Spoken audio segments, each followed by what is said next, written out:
don't even know if they've watched it yet, Phyllis. Lily hadn't even watched it when I spoke to her. Take it from someone who's been there. I get it. It took my kids a long time to trust me after I faked my own death. How if you're really, really, really, really lucky, you find your person. The one. The one. What the hell are you doing here? You know what? Never mind. I don't care. Just go right back out the way you came. Whatever fresh craziness this is, I don't have time for it. Oh, Nick.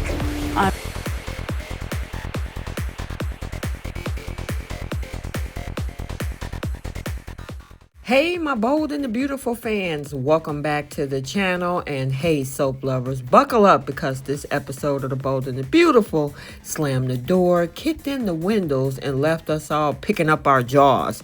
Yeah, Luna isn't dead. Someone's guilt is about to fight its way out of hiding, and Deacon Sharpe is going from what the to you gotta be kidding me. Let's dump the champagne and spill the tea. Here's everything you need to know from this episode from September 24th. So Electra is a mess in the best way soaps can offer. She's crying and demanding answers because Will, well, according to her in her mind, betrayed her.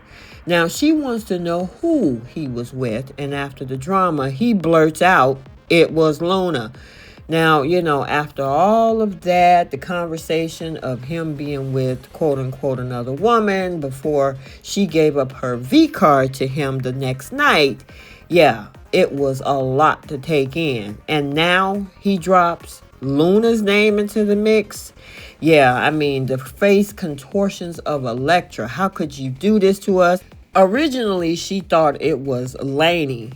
It wasn't who she thought. Yep, it was Luna. Pure chaos follow. It looks like she's nauseous, twitchy, haunted, and Will try to apologize, stutter, and explain. She's in her feelings, and he's in defense mode. Talking about classic soap drama, but especially dropping Luna. Oh yeah, Will, you got some splaining to do. Meanwhile, Bill and Katie are in full parental crisis mode. There's Luna flaunting that little bump that she thinks she has, rubbing her belly, doing her thing, being as smug as can be, while Bill and Katie are freaking out.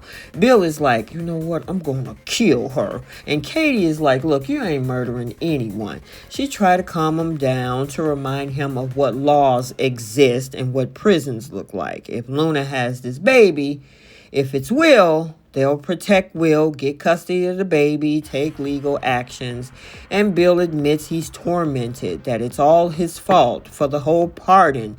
He might have overstepped, and he's thankful that Katie keeps him from going totally off the rails. Bitter, dramatic, emotional roller coaster drama.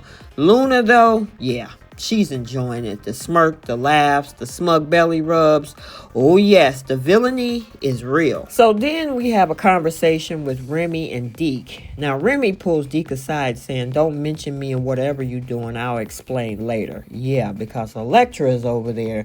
And we remember all of those deep fakes because, that's what soap people in soap opera always say too.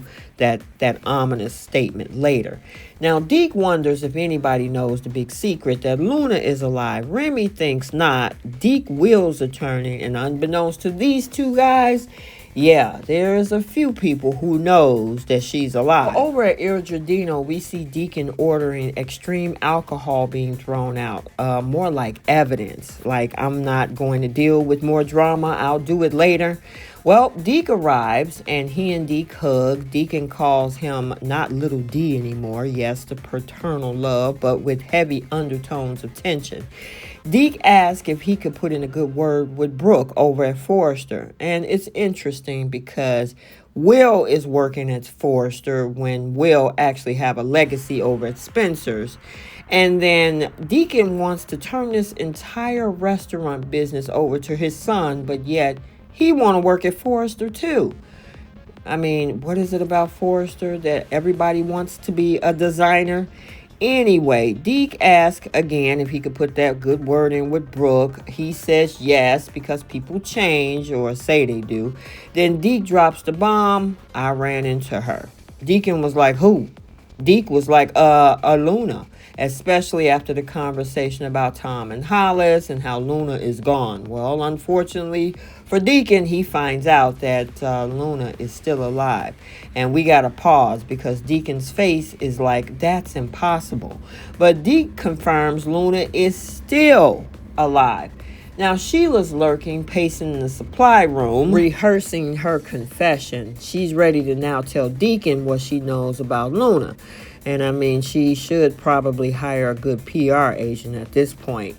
Now, Sheila appears downstairs, hugs Deke, and excited to see him. However, Deacon asks for Sheila to be alone for a conversation, pull her aside, and he demands, tell me that Luna is dead. And Sheila's stumbling. I was going to tell you. Deacon, incredulous at this point, was like, how long have you known? And cue the bated breath. Cue silent gasp in the audience. And Deacon Hart is doing triple time in his chest. Okay, so there you have it. And yeah, Electra's heart, Pound City heartbreak. Bill and Katie are on a collision course with Luna. Deke is in the crossfire between his dad and the drama that's going on with Remy. Sheila's secret is exposed, or exposure is imminent. And Deacon, yeah, he is reeling. So here's what I'm looking forward to seeing in the next episodes. Electra, what's her next move? Will she spiral, or will she seek revenge, or confront and find Luna? Especially when he explained how this mess happened. How Bill and Katie plan to deal with this whole child that may or may not be Will's mess, especially considering Luna's status. Luna's reaction to being alive but surrounded by madness, and how Deacon handles Sheila's betrayal. Can he even forgive Sheila? Will he actually punish her by breaking up this marriage? Let me know your thoughts. That's all I got for today's episode recap. Luna lives, Sheila lies or tries to. Deacon is stunned, and Deke is the walking lie detector.